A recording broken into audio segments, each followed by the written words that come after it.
Perkenalkan, nama saya Veronica In, saya dari kelompok 7. Saya akan menjelaskan bagian kedua, yaitu gerakan baru pendidikan dan pengaruhnya terhadap pelaksanaan di Indonesia. Di sini ada 5 subtema yang saya bahas. Yang pertama, pengajaran alam sekitar. Yang kedua, pengajaran pusat perhatian. Yang ketiga, sekolah kerja. Dan yang keempat, pengajaran proyek.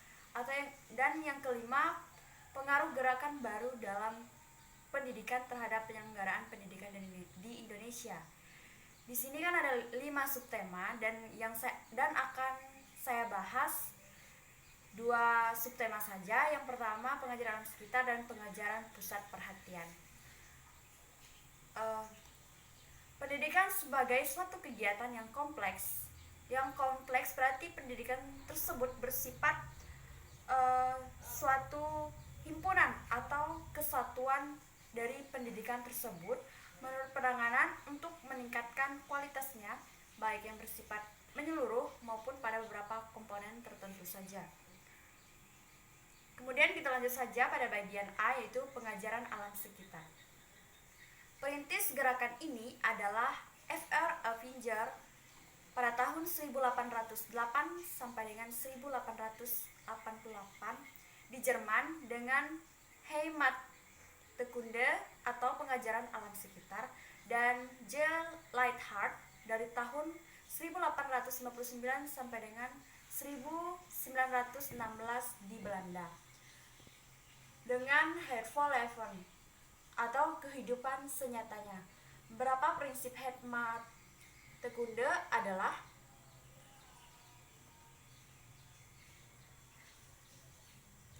yang pertama, dengan pengajaran alam sekitar, guru dapat meragakan secara langsung betapa pengajaran meragakan atau mewujudkan itu sesuai dengan sifat-sifat atau dasar-dasar pengajaran.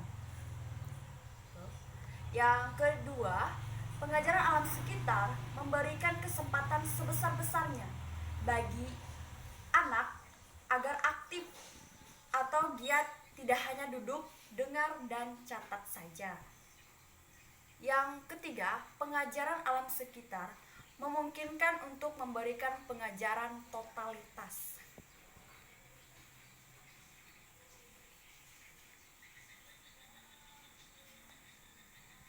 Dan yang keempat, pengajaran alam sekitar memberikan kepada anak bahan apersepsi intelektual yang kukuh dan tidak verbalitis. Yang dimaksud dengan apersepsi intelektual itu ialah segala sesuatu yang baru dan masuk di dalam intelek anak harus dapat luluh menjadi satu dengan kekayaan pengetahuan yang sudah dimiliki anak. Harus terjadi proses asimilasi antara pengetahuan lama dengan pengetahuannya yang baru. Jadi di sini contohnya seperti anak tersebut memiliki pengetahuan yang lama, dan pengetahuan yang lama itu belum secara luas atau belum secara umumnya tidak sesuai dengan pengalaman anak. Jadi dia akan mendapatkan pengajaran yang baru atau pengetahuan baru dari guru atau pembimbing anak tersebut. Kemudian kita lanjutkan pada contoh yang pertama, pengajaran alam sekitar tadi, yaitu kita bisa membawa anak untuk menyelidiki atau melakukan penelitian terhadap alam sekitar. Misalnya kita memberikan atau memperagakan secara langsung. Contohnya kita membawa tanaman seperti tanaman putri malu. Jadi kita sebutkan ciri-ciri dari putri malu itu seperti apa, mulai dari daun, bunga, hingga batang dari putri malu tersebut. Yang B, pengajaran pusat perhatian. Pengajaran pusat perhatian ini dirintis oleh Ovid de Minat de Crowley pada tahun 1871 sampai dengan 1932 dari Belgia dengan pengajaran melalui pusat minat, centres de interest. Di samping pendapatnya tentang pengajaran global, Pendidikan menurut De Crowley berdasar pada semboyan École pour la vie. Parlavie artinya yaitu sekolah untuk hidup dan oleh hidup.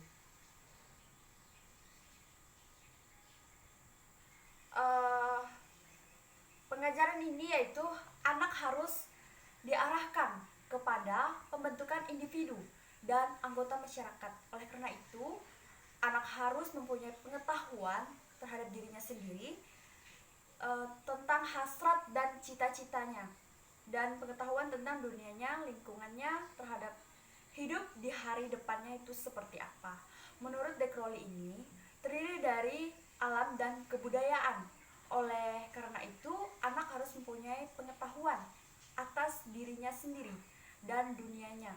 Pengetahuan anak-anak harus bersifat subjektif dan objektif. Dari penelitian secara tekun, De Crowley menyumbangkan dua pendapat yang sangat berguna bagi pendidikan dan pengajaran yang merupakan dua hal yang khas dari De Crowley sendiri, yaitu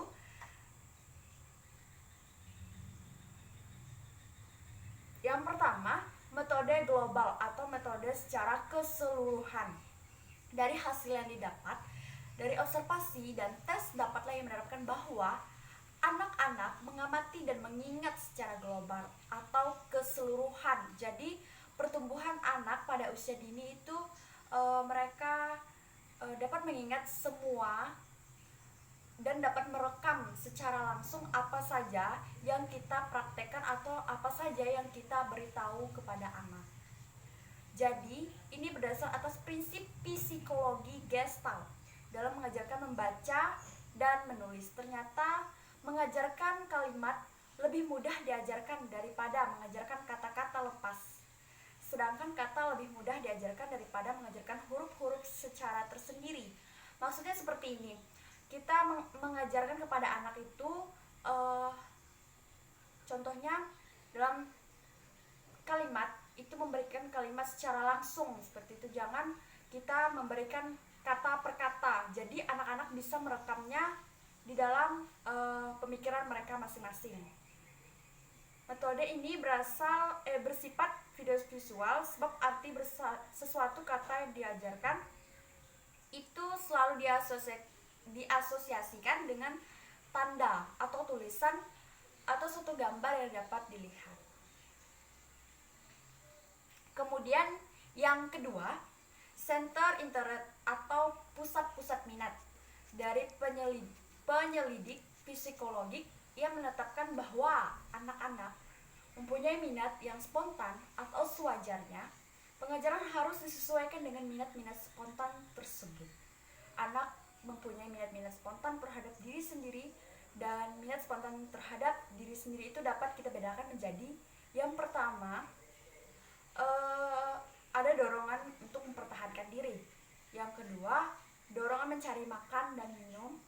Yang C, dorongan memelihara diri. Sedangkan minat terhadap masyarakat atau biososial ialah dorongan sibuk bermain-main, dorongan untuk meniru orang lain.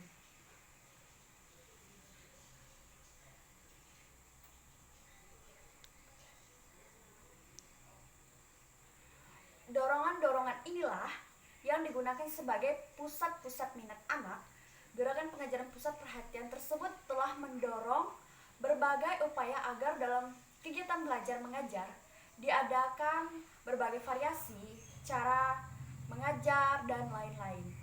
Agar perhatian siswa tetap terpusat pada bahan ajaran dengan kemajuan teknologi pengajaran, peluang mengadakan variasi tersebut menjadi terbuka lebar, dan dengan demikian upaya menarik minat menjadi lebih besar. Pemusatan perhatian dalam pengajaran biasanya dilakukan bukan hanya pada pembukaan pengajaran, tetapi juga pada setiap kali akan membahas subtopik yang baru. Misalnya seperti ini, kita memberikan dorongan-dorongan seperti kegiatan-kegiatan yang disukai anak, tapi kegiatan-kegiatan tersebut bersifat positif. Misalnya dalam pembukaan kita mengadakan memberikan anak contoh sepertinya nyanyian atau bermain terlebih dahulu agar anak bisa semangat dan berminat untuk mengikuti pembelajaran yang kita berikan. Baik, itu saja yang dapat saya sampaikan. Terima kasih.